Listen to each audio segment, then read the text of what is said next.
Welcome to Tone Talks. Welcome to Tone Talks. Welcome to Tone Talks.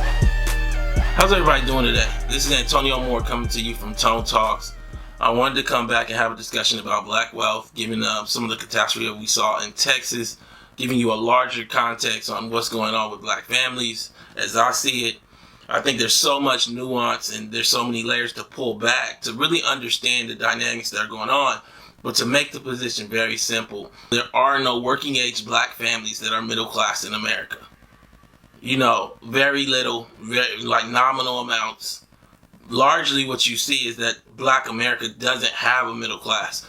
The few blacks that we have that even are positioned to have the wealth level to be considered on the boundaries of being middle class are largely boomers and retiree age.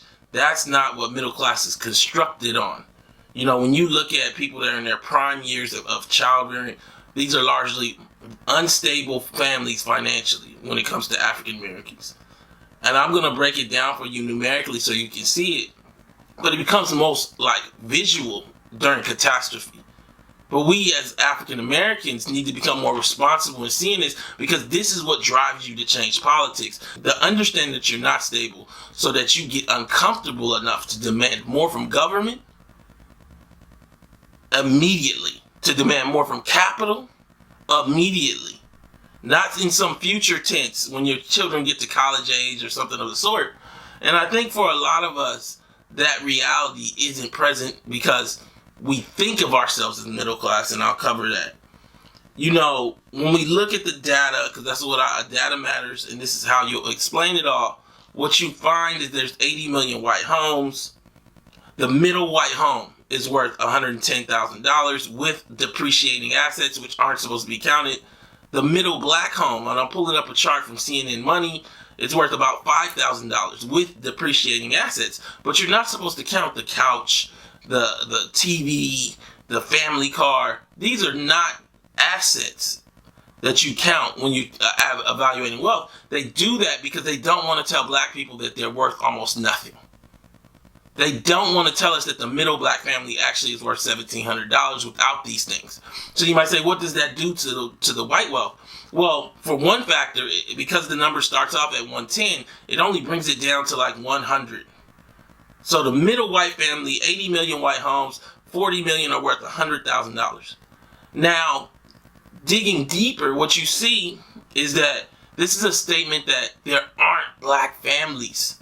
There's just a bunch of people living together. And somebody would say, how can you say that? We're you know, it's me. It's a person that I'm either dating, or my husband. It's two children, but you're not stable financially. That is the measure of an American family. We live in a first world country and the wealthiest in the world. What you start to see is this: black America still has exponentially high dreams, goals that reach beyond the skies themselves, well into the upper class of America. Stanford, UCLA, trips to Aruba. And so, like, what capital has become very good at doing is giving us all that on loan. Letting us put the Aruba trip on a credit card, letting us put our kids' college on their future of their lives, where they'll carry it for the rest of their lives. That's what capital has done. And it makes it seem like things are all fair, but they're not.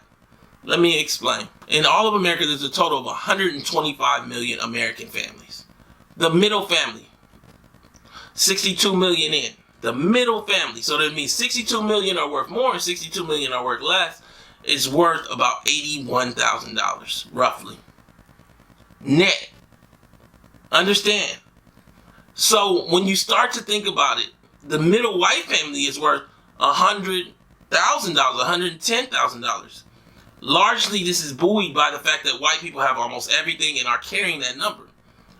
So when we start to talk about middle class, when we look at it, we can't define it around averages, because the thing is, when you have extreme wealth inequality like we have in this country, particularly we have intra-race. We have more wealth inequality actually within the black race than actually generally in white America. But like, as a result, you can't use averages. So like, let me explain what I mean. If you have 10 people, 9 of them are worth $1, 1 is worth 90, you still get an average of around 10. But one person has 90 of the dollars. See, a median tells you a much better narrative, because what it does when you have extreme aberrations like that, you still get to the 1 because the middle family is still a 1.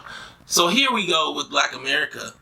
And what you start to see is this reality that the hard question has to be asked.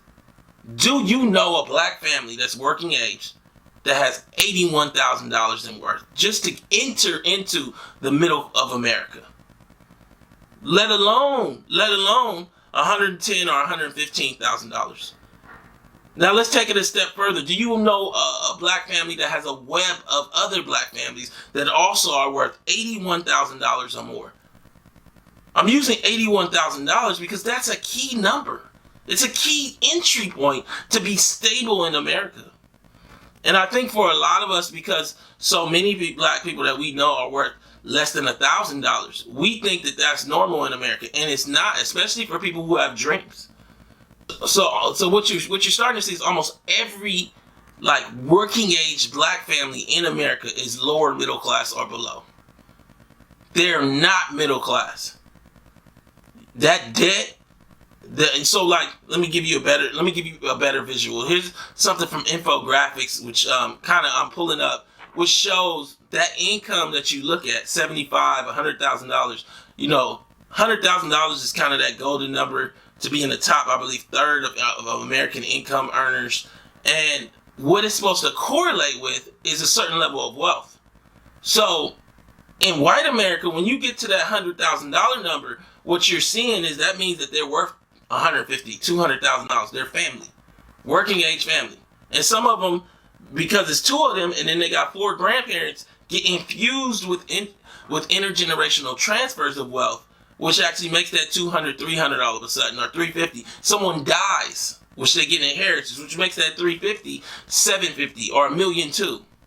And I think we have so little exposure in this kind of dynamic that we don't understand that it's crushing our families. So when we say stuff is expensive, they actually are able to pay for it, and that's why it's expensive. Their social position is your problem. Their hoarding of wealth is your problem. And when I say I'm talking about white America right now. The fact that white America owns 90% of the wealth has created a market that you can't afford to be in by no fault of your own. And nobody told you. Everybody told you that you're middle class. So your optimism doesn't match your pocketbook. And so what I wanted to continue on and talk about was what we see in Black America, and I've mentioned this, is that the top 20% of Black families hold, of our 2.6% of wealth that we have, we have 2.6% of the national wealth, and the top 20% or 3 million Black families have 90% of that. And they're almost all boomers. Understand that what you're seeing right now is that it's particularly prevalent in Los Angeles. I've seen it in some other places, and I'll explain that in this video, is that those millennials and late Xers, Gen Xers, that are tied at the hip to a boomer, financially and socially, are speaking for Black America without any idea of what Black America goes through. Because you're tied to a boomer. So one, your logic that you talk about, because the lessons come from the Great Generation. It comes from a group that might have had to deal with the Great Depression. Your lessons come from a time of affirmative action. Your lessons come from a time of fair markets, a time of government intervention on the behalf of Black people through affirmative action as a result of the civil rights. So what you're talking about isn't today. But then secondly, because your boomer parents rode a wave up, you're leaning on them and then presenting a progress that isn't happening today nationally for Black people. And you're an aberration and don't even know it. I'm pulling up a racial dot map. The racial dot map represents each dot is a person, and they've done this. It lays out, and if you look at this map, all the blue is white. White people live in all the blues. If you notice, if you've never seen this before, a lot of white people don't know Black people. The whole narrative of these interracial commercials and your friends at work where you're the Black person on the end of their picture and it's 4 white people and y'all just having a good time is just your idea of race. This is race right here. The blue is white people. The green is black people. Black people are concentrated, and I'm pulling up a version that I changed to be able to show you what I'm saying about boomers and aberrations. Black people are in this area where the yellow is, really. We aren't really anywhere else. Sparingly, we're in other places. Now, what's interesting is that when you look at just like Atlanta Black Star did an article on the 10 wealthiest black neighborhoods, they were only where those 2 green circles are. So what you'll find is that people that are hooked at the hip because a boomer rode a special wave in California, and when I say a special wave, something happened here where gentrification didn't hurt black people as much. They locked in taxes. You can look that up as far as properties goes back in the late 70s, early 80s. And so what you have is that you rode a wave where black people just got lucky and got a bubble. And now you're hooked to that boomer and you're speaking for all the black people nationally. See, I have a different story. My family had me at 16. I'm not tied to a boomer. So I'm telling you the real about black life because I feel black life. UCLA degree and all behind me. And like for other people, and I went to school with them early and just didn't understand it, they don't know that they should be quiet. They don't know that they represent aberrations. They don't know that there isn't a black middle class. I do. So it's my obligation to explain that to black America. Because that's what will allow us to avoid catastrophe, to know how vulnerable we are to capital. There was an article that came out that basically talked about the New York Times article, Black America and Class Divide. And what Henry Louis Gates said is, consider them instead the grandchildren of Du Bois, the talented 10, taking their cues, wittingly or unwittingly, from the challenges he and the civil rights movement of the 60s issued to black leadership. Many of today's black activists are children of the middle class parents, the affirmative action generation. And so what you see is that they have commandeered black access, but they don't really represent black people entirely. And so I continue on and I'll explain to you what you might ask the question, what makes me tied at the hip to a boomer? Did a boomer pay for your college outright? Did a boomer pay for your first car or pay your car note regularly? Does a boomer pay for your kid to go to school right now sometimes or even almost all the time? Does a boomer run your life? Does a boomer run life with you? That's not the national narrative for black people that are millennials. The national narrative is that we live a life much more akin to the greatest generation, where we were all first generation college students trying to make it. Now the problem is that these aberrations are being used by capital to cover up the national narrative. Let's let them in Harvard. Their parents went here. They went to Howard, and their parents went to Howard, and their grandparents went to Howard. Let's use them on the brochure.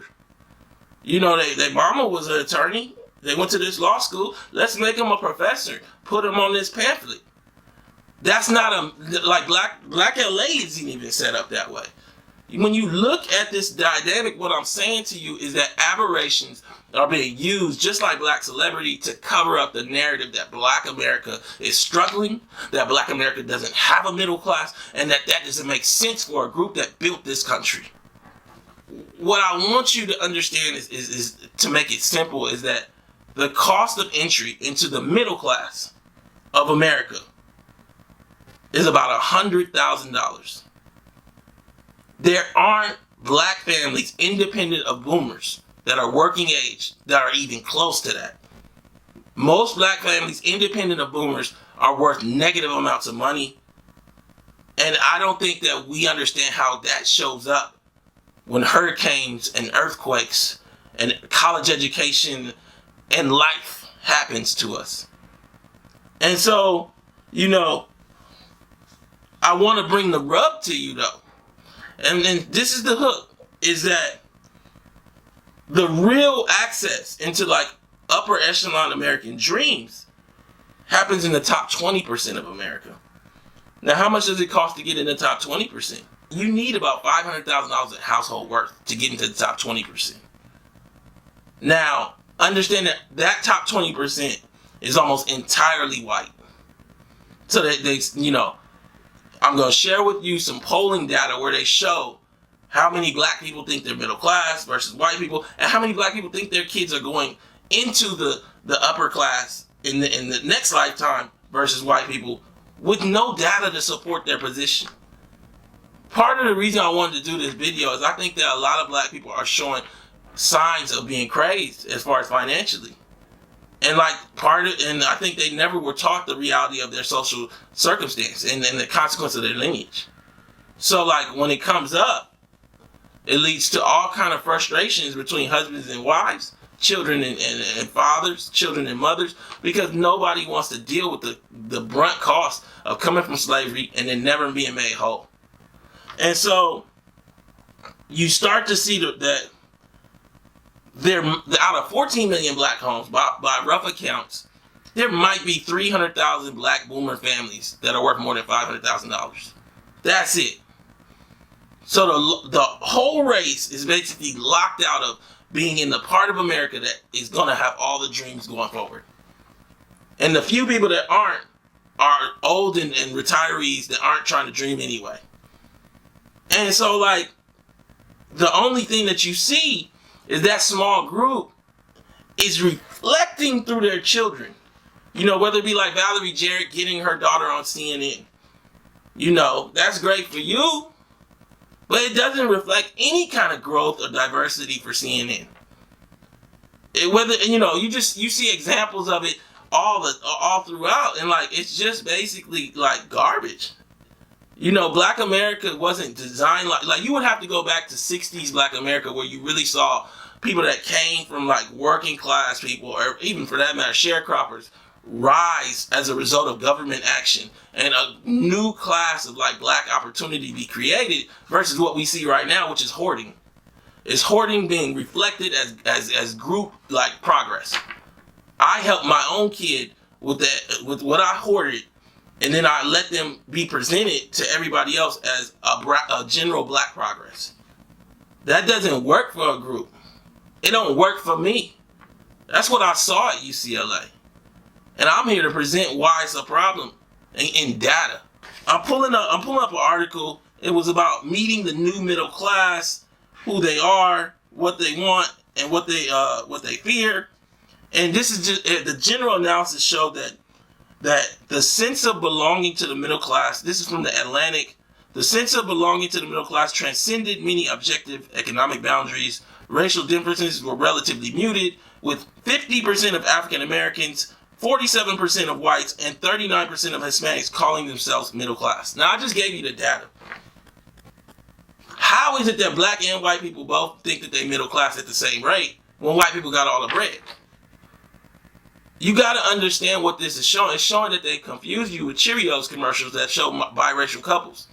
They've confused you by having you work with somebody that don't tell you their financial situation. They've confused you about race itself and the consequence of coming from slaves. And it's your job to get unconfused, use your college education, and demand that they fix what they broke.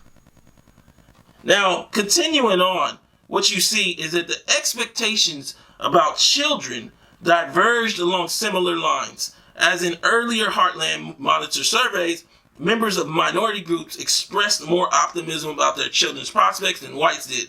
While 56% of non-white respondents said they expected their children to reach the upper class or upper middle class, just 38% of whites agreed. Understand that in a time of economic calcification, this shows that black people believe that their children are going to become upper class while they're lower class, lower middle class, and their children are falling. Recent data, I'm pulling it up, has shown that 7 out of 10 children that have parents that are middle class income will fall into poverty. Fall. And you believe this based on blind hope and bad data. That's not going to work.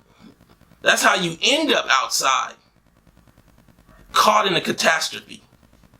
And so I continue, and I use an NBC News actual article, pulling it up now, to even like hone down on black optimism. And like I said, if you take my data and then you apply it and you look at your own life, all your friends and family, if you got 8-9 families around you and you yourself are all net worth like $100,000, I commend you. I'm gonna tell you you're an aberration. But I'm saying to you that if you're watching this video, that's not your situation as an African American, not in America, not as a descendant of slavery, not at all. American slavery, no. And so NBC News actually had a section that says, but the optimism was not equally shared. When they tested for optimism, in 2015, just 1/3 of whites who said they are poor or working class think they'll move up the class scale in the next 5 years. About half of African American and Latinos, 49% and 53% respectively, feel such optimism. One of the things that I get is that your videos, they make me feel sad. Well, that's because your optimism is really just dementia or delusion. There's no way with the data showing us what it's showing us, with the realities of our economic state, that 49% of black people that are working class should believe that they're going to become stouchly middle, if not upper middle, within 5 years. That is all delusion. There's no massive government policy that's going to be instituted next week, next month, or next year to allow for this to make sense.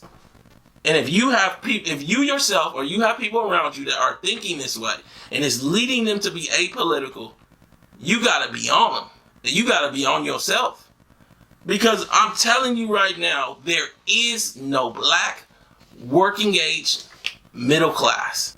I just kind of wanted to come to you as Tone Talks. Subscribe, donate at tonetalks.org. Let's get the dialogue going. A lot of people don't understand black wealth, and it's really confusing the state of black America. Thank you.